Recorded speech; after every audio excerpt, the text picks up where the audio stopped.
Um, I'm gonna go ahead and get us started and get going with today's community engagement conversation. And to start, we're going to just do some quick introductions using this platform called Poll Everywhere.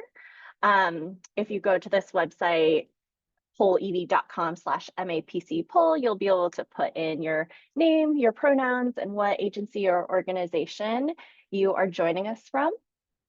And while you're doing that, I'll introduce myself. My name is Gloria Hongpu. I use she, her pronouns, and I'm a community engagement specialist here at MAPC, the Metropolitan Area Planning Council. And I'll pass over to my colleague Naji to introduce himself too. Great, appreciate it. Good afternoon, everyone. Naji Nunali, he, him, his, community engagement specialist here at MAPC. Glad to be with you all today and definitely looking forward to today's session. Thanks, Naji. All right, so now that we've given you all a second, let's see if folks have introduced themselves here in our poll.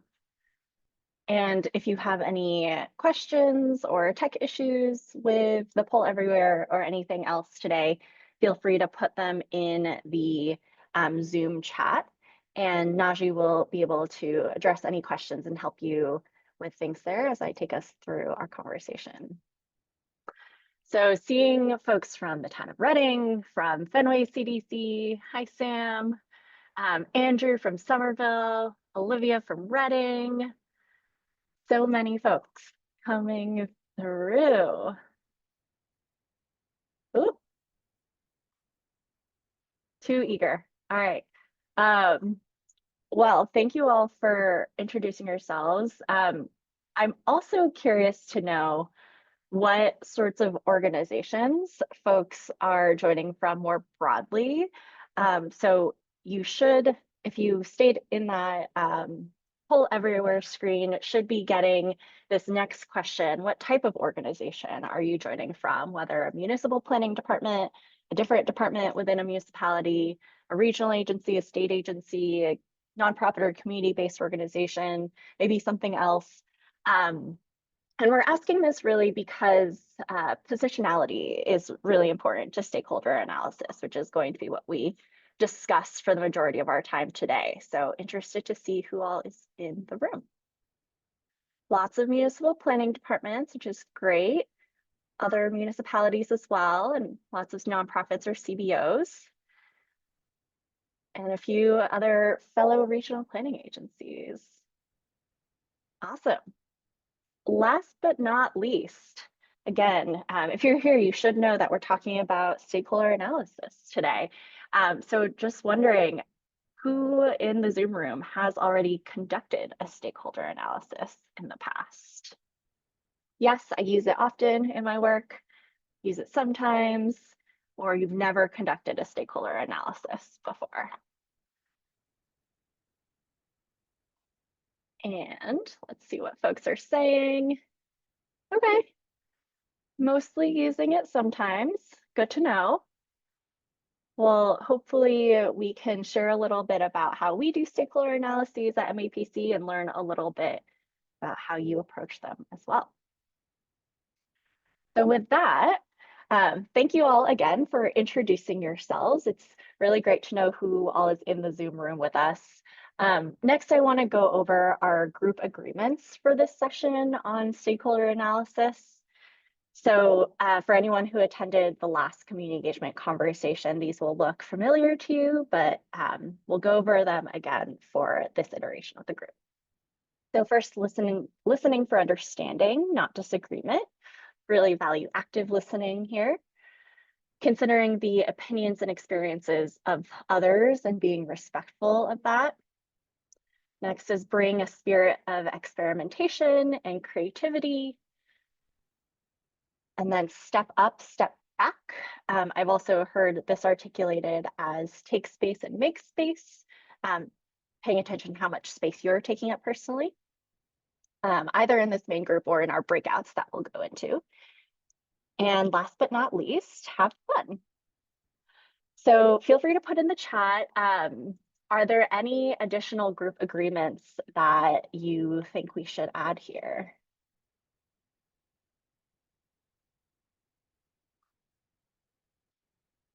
seeing none, we'll use these group agreements for our conversation today, but feel free to add any other thoughts in the Zoom chat as we go along. So next, for our agenda today, we've already started our introductions, and now I'm going to go into an overview as well for the rest of our time together. We'll talk about the language of this term, stakeholder analysis, and have a bit of a small group breakout discussion about it. Then I'll share our approach at MAPC to this stakeholder analysis concept, and then we'll go into a second breakout to learn more about how you all approach stakeholder analysis and if there are any intersections or perspectives we can share and learn from each other. That'll take us to the end of our hour together today, and we'll close and give you a bit of a preview of the next session in these community engagement conversation series. So just to close up our introductions, wanted to share a little bit about who we are at MAPC as an organization. So MAPC is the Metropolitan Area Planning Council, and we're the regional planning agency for the Greater Boston metro area. That means we serve the 101 cities and towns shown on this map on the right side of the screen and help this region work towards shared goals through planning and policy making efforts, including around topics like affordable housing, reducing greenhouse gases to combat climate change, public health, transportation, etc. And the community engagement team at MAPC specifically thinks about how to make sure that we're engaging marginalized communities and centering their voices in these projects throughout all of our work. Now, to give an overview of this community engagement conversation series, again, this will be a repeat for anyone who is at our last session, but the overall objectives for the series are to create a space for attendees to share any barriers they face around community engagement, to really gain a group understanding of community engagement principles, strategies, frameworks, and to introduce you all to our team here at MAPC on the community engagement team and how we can be supporting your work. For today's session in particular about stakeholder analysis, we have a few more specific objectives. So the first is to develop a shared understanding of the history of the term stakeholder and options for alternatives, perhaps. Second is to share how MAPC identifies and engages different voices in our community engagement processes. And last but not least, to hear how you all conduct stakeholder analyses in your own different contexts. And as today's session is part of this larger series, you'll hopefully see by the end sort of how the next section in mid-October will sort of scaffold onto what we talk about today as we get into our community engagement wheel in November's session. But diving into the stakeholder analysis term and really just wanting to start by grounding us in the language that we're using.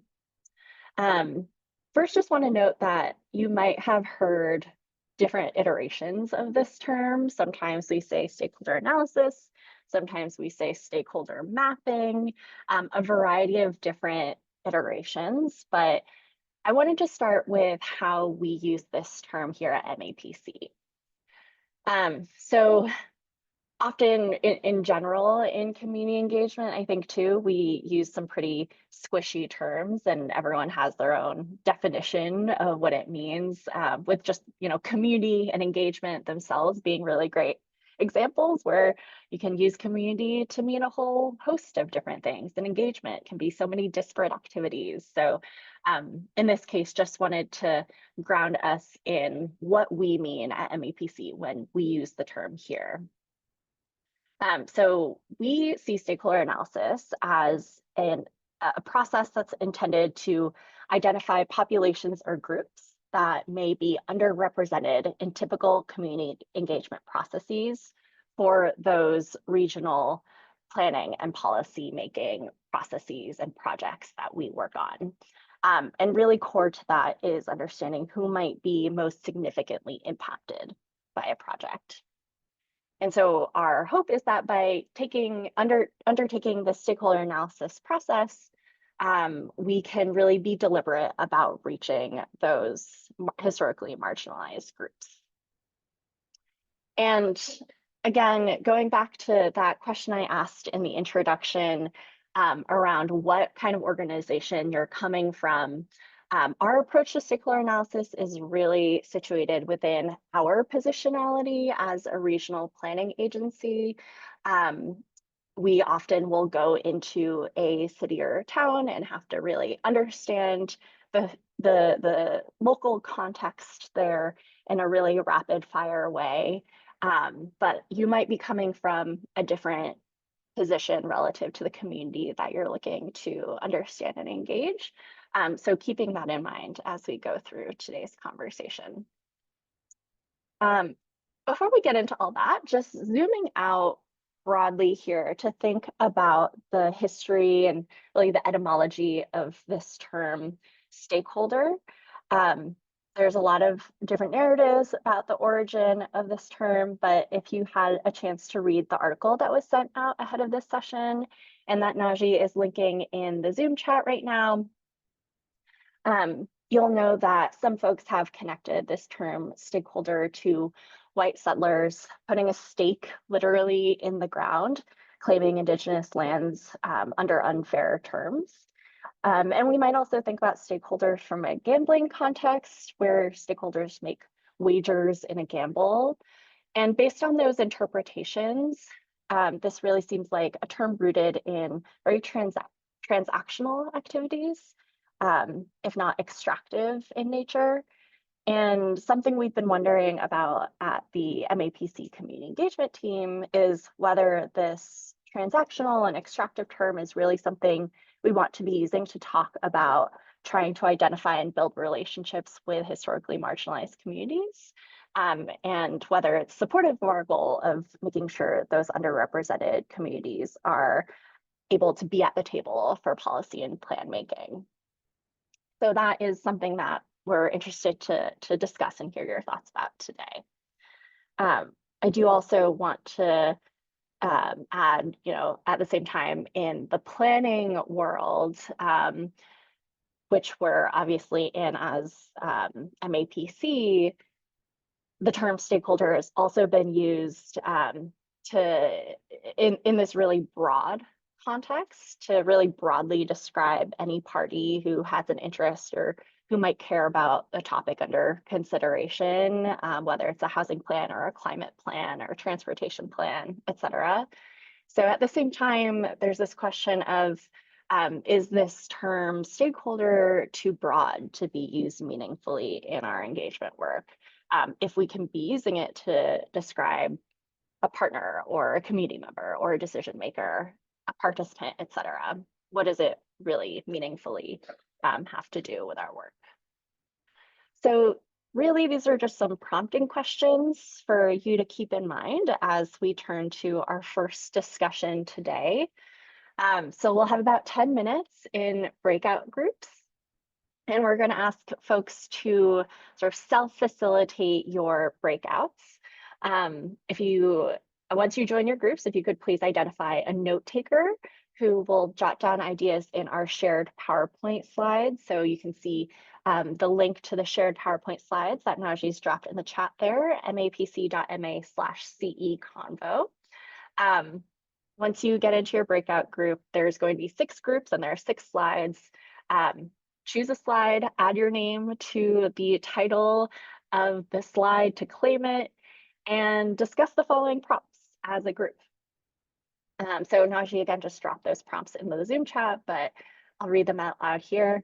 The first is, what are your reactions to the article if you're able to read it ahead of time, and these histories of the word stakeholder? And second question is, what might be alternative terms to consider?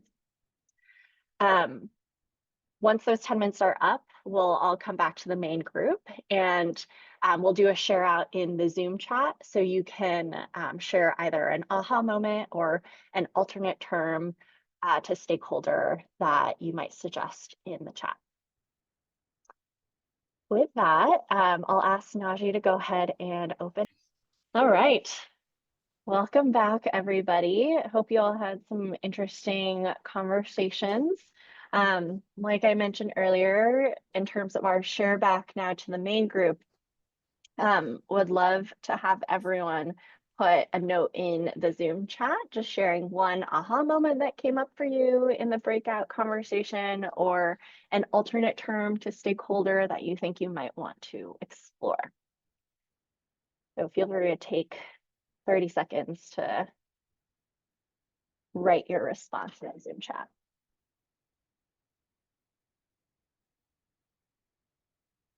And while you're doing that, I'll note, given these conversations we've been having on the MAPC team about the history and connotations of the term stakeholder, you'll see throughout this presentation, I've put that term in quotations, just to indicate that this is a placeholder under assessment, at least from our team. Seeing some responses in the chat. Impacted persons, I think that's definitely an interesting option to think about. Community, collaborators, partners. Thank you, Emily, for prompting us with that idea of specificity of who's in the community as well. Let's see, preferring community member. I think that's a really good point. Seeing some notes in the chat from conversations, which I'm excited to dive into after today. And looks like generally just being more specific is a theme that was coming up, which definitely agree with. And also recognize, to the point earlier that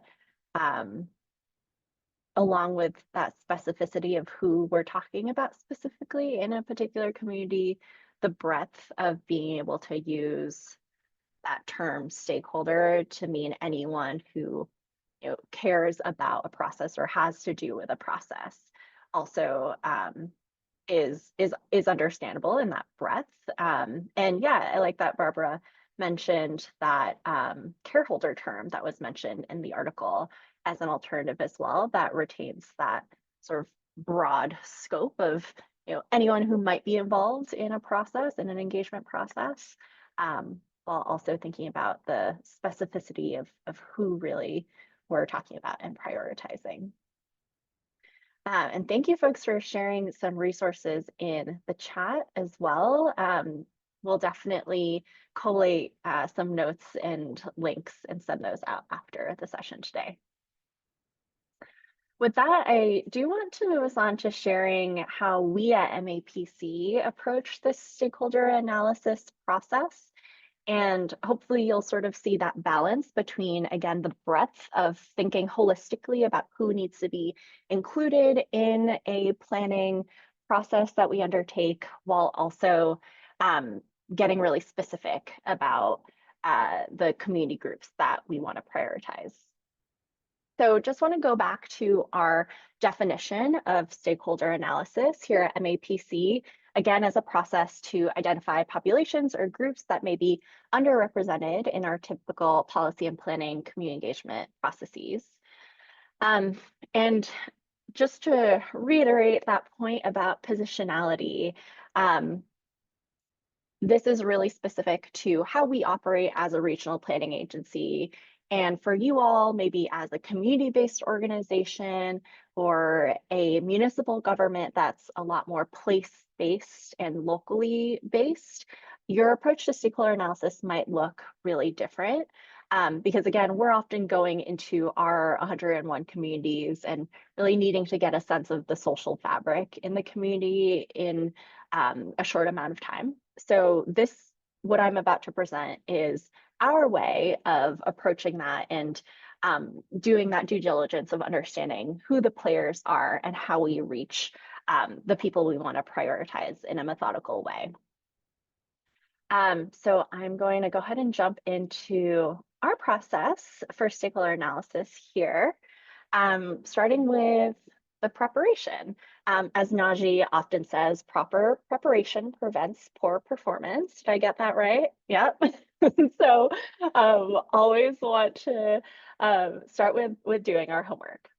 Um, and if you were here for our last session, you'll remember that we always start with the purpose of engagement. Why are you embarking on this work? Who do you think is going to be most impacted by the plan or policy that you're working on? And why does it matter that their voices are heard and engaged and integrated into the process?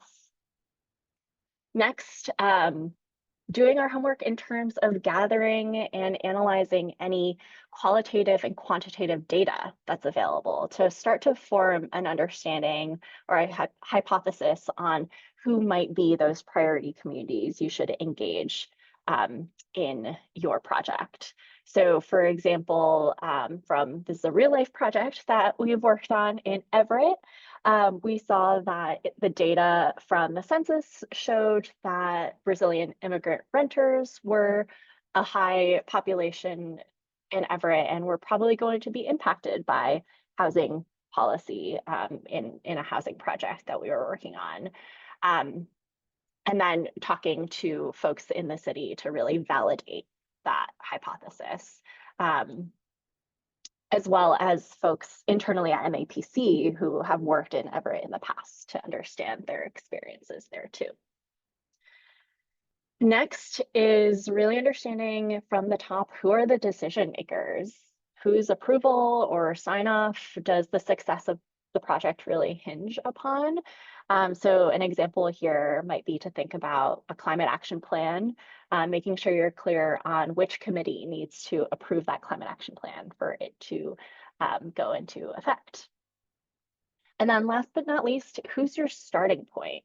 So again, thinking about this being from our perspective as MAPC specifically, our starting point, our entry point into understanding a community is typically the municipal planner we're working with on a project, but really also thinking about anyone else who should be in the room, whether it's a DEI chief or another planner who does a lot of community engagement.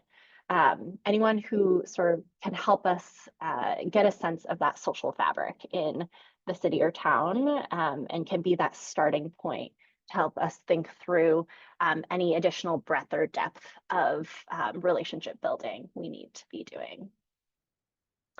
So this is a lot of the preparation in terms of the data gathering and understanding the context based on the project that we're working on and the community we're in. Next, we then think about the tool that we're going to use for our stakeholder analysis. And you can use a variety of different tools for doing this. You can see this example here on the screen is from a Jamboard when we used to have that available through the Google platform. But as that's sunsetting, you can also use online applications like Miro boards, like any other whiteboard platform, like those shared PowerPoints that we use for note taking in the breakouts.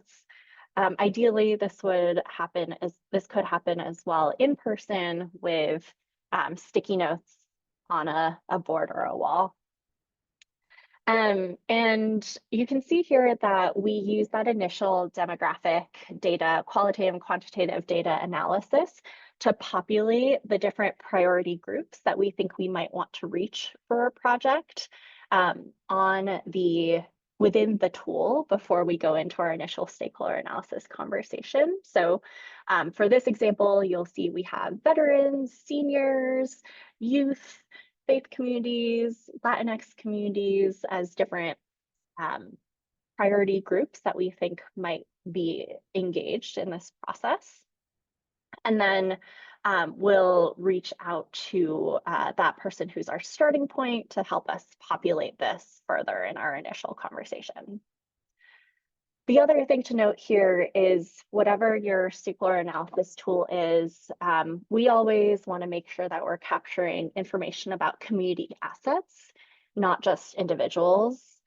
Often when we think about stakeholder analysis, we think about the stakeholders, the people or organizations who we need to keep in mind and keep engaged. But as we've been evolving our stakeholder analysis approach, we've really moved towards thinking about resources more broadly in the community, whether it's those community organizations where people are already accessing services, or places where these priority groups are convening in your community. Maybe it's a cafe, maybe it's a youth center.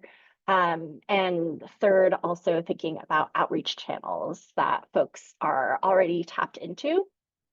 All of this with the goal of ultimately meeting people where they are when we do take our stakeholder analysis information and apply it to creating an engagement strategy. So now we've done our pre-work, data gathering. We've figured out how we're going to capture the information from our stakeholder analysis. Next comes actually facilitating your stakeholder analysis conversation, or at least your initial conversation. And so that initial discussion is going to be with whoever your starting point is that you determined in your prep phase. And again, we typically try to have these conversations in person if possible, but they really should be a facilitated discussion among the project team. So typically our community engagement staff person will sort of guide the whole team, including our municipal planning partners, any other relevant partners, and MAPC project staff through this initial conversation on stakeholder analysis. And we are always taking, we're always grounding in the purpose of engagement, of course, and really using this too as an opportunity as one of our first conversations as a full project team about engagement to get clear on the purpose of engagement and who the priority groups that we're hoping to reach are. And this is a good opportunity too to share that data that you analyzed before the session. Next, we always want to share how that stakeholder analysis conversation or content that comes out of that conversation will be used in the project. So how it'll inform the engagement plan, any relationship building, next steps, outreach plans, etc. And one tip that I always share when preparing for these initial stakeholder analysis conversations is thinking too about how you want to be prepared to have a conversation about equity, specifically racial equity. I found that as you get more specific about who you mean when you are talking about the community, the conversation can get a little bit sticky. Definitely have gotten pushback and questions about why we're calling out certain groups and not others. And again, that's where going back to your data can be really helpful, and being prepared to facilitate a conversation about why we're prioritizing certain communities to reach in our engagement processes. So that's the prep and having the conversation, but then what comes next? On the engagement team here at MAPC, we're really trying to build in this idea and this practice really of relationship building as the starting point of our work.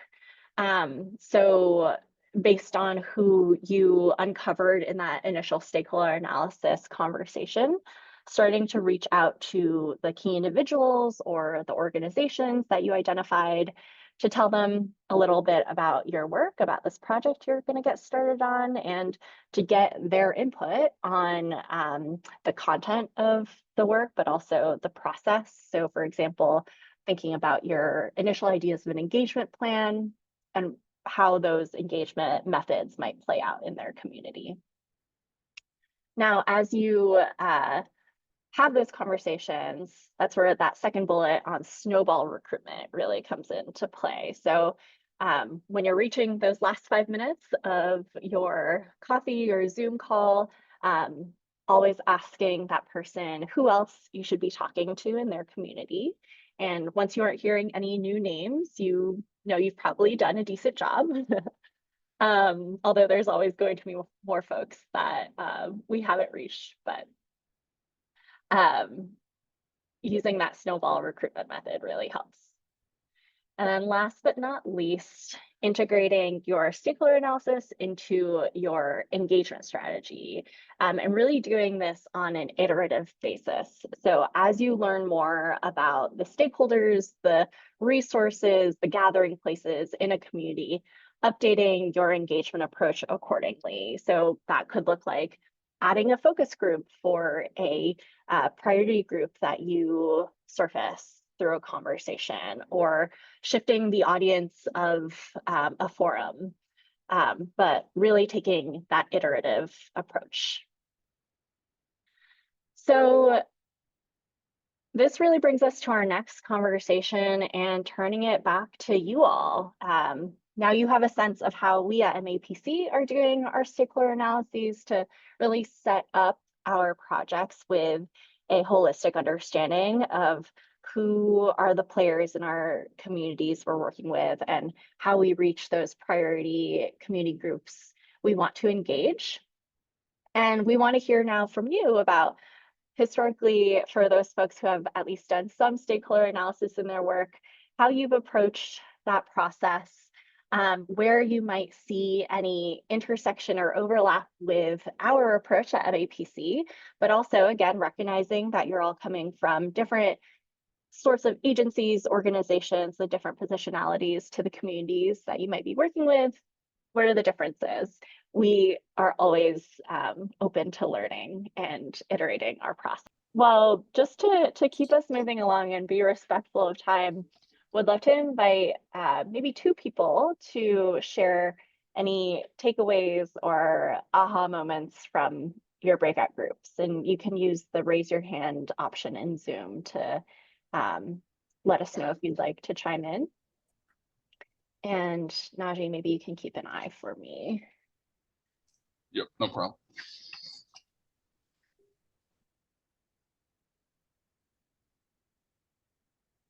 Sarah, you want to jump in? Sure.